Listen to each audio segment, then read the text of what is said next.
மேல அதிருப்தி. இவங்க மூஞ்சி பார்க்கணும்ல, ஒரு தீர்ப்பு அழிச்சாயிருச்சு. இப்ப டெய்லி இவனுங்க மூஞ்சில முழிக்கணும், எதுக்கு இவங்க மூஞ்சில முழிச்சிட்டு அவர் பாட்டு கோச்சிட்டு போயிட்டாரு.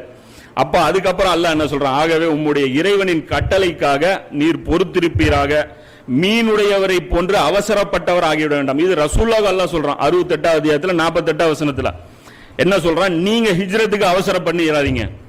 மக்கால இருக்கும்போது நபி ஸல்லல்லாஹு அலைஹி வஸல்லம் அவங்கள பார்த்து சொல்றான், நீங்க இந்த மக்காவை விட்டு மதீனாவுக்கு ஹிஜ்ரத் போறதுக்கு அவசரம் பண்ணாதீங்க, மீனுடையவர் செஞ்சவர் மாதிரி நீங்க செஞ்சிடாதீங்கிறான். அதனால தான் நபி ஸல்லல்லாஹு அலைஹி வஸல்லம் என்ன பண்ணாங்க, அபூபக்கர் ரலியல்லாஹு கேட்டு அபூபக்கர் ரலியல்லாஹு கேட்பாங்க ரசூலுல்லாஹ்ட்ட, அனுமதி வந்துருச்சா? எல்லாரும் போயிட்டாங்க, உமர் ரலியல்லாஹு போயிட்டாங்க, சஹாபாக்கள் ஒரு பேட்ச் எல்லாமே போயிட்டாங்க. வெறும் நபி ஸல்லல்லாஹு அலைஹி வஸல்லம் அவர்களும் அபூபக்கர் ரலியல்லாஹு அவர்களும் அலி ரலியல்லாஹு அவர்கள் மட்டும்தான் என்ன இருக்காங்க, மக்கால இருக்காங்க.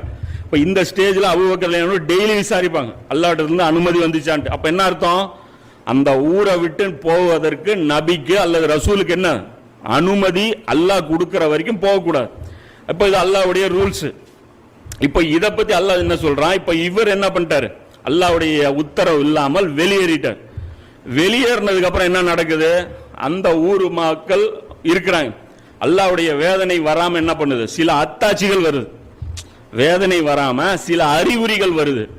அப்போ ஒரு என்னமோ ஒரு தப்பா நடக்கிற மாதிரி ஒரு அவங்க உணர்றாங்க. உணர்ந்துட்டு என்ன பண்றாங்க, சரி நாம அழிக்கப்படுற அந்த இதுதான் கணக்காட்டு இருக்குது அப்படின்னு சொல்லிட்டு அவர் என்ன பண்றாங்க, அந்த மக்கள் ஈமான் கொண்டுறாங்க, நாம திருந்திக்கலாம் அப்படின்ட்டு. ஏன்னா வேதனை வந்துச்சுன்னா திருந்துறதுக்கு வாய்ப்பு கிடையாது. எந்த சமுதாயமும் அழிக்கப்படும் போது திருந்தத்தானே செய்யும், ஃபிரௌனே திருந்தத்தானே செஞ்சான்.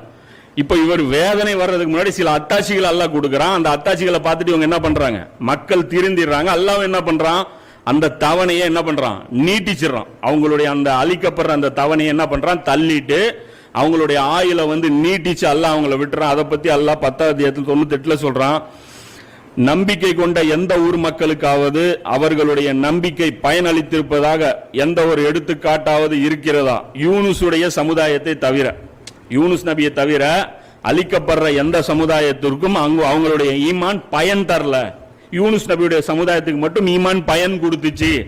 அது சொல்லிட்டு அல்லாஹ் சொல்றான், அந்த சமுதாயத்தினர் நம்பிக்கை கொண்ட போது உலக வாழ்க்கையில் இழிவு தரும் வேதனையை நாம் அவர்களை விட்டு அகற்றி விட்டோம், மேலும் ஒரு குறிப்பிட்ட காலம் வரை வாழ்வதற்கான வாய்ப்பை அவர்களுக்கு வழங்க செய்தோம். இப்ப இந்த இடத்துல பாருங்க என்ன ஆயிடுச்சுன்னா, தாவா செஞ்சு அந்த தாவாவை, ரசூலுடைய தாவாவை பொய்ப்படுத்தக்கூடிய அந்த கூட்டம் அழிக்கப்படணும். தண்டனை யாருக்கு கொடுத்திருக்கணும், அல்லாஹ் இவருக்கு கொடுத்திருக்கணும். யார், அந்த கூட்டத்தினருக்கு கொடுத்திருக்கணும்.